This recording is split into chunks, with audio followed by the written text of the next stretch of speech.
Happy Monday mga ka-ice business!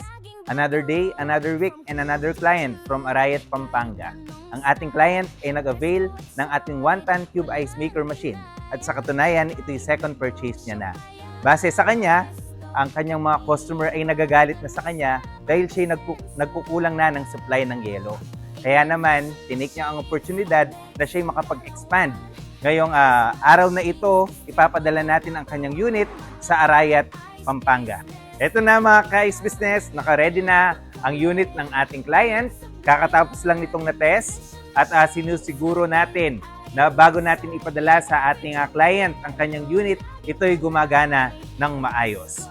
Ito ang mga kasama sa in-avail ng ating client. Meron siyang kasamang 2 ice scoop.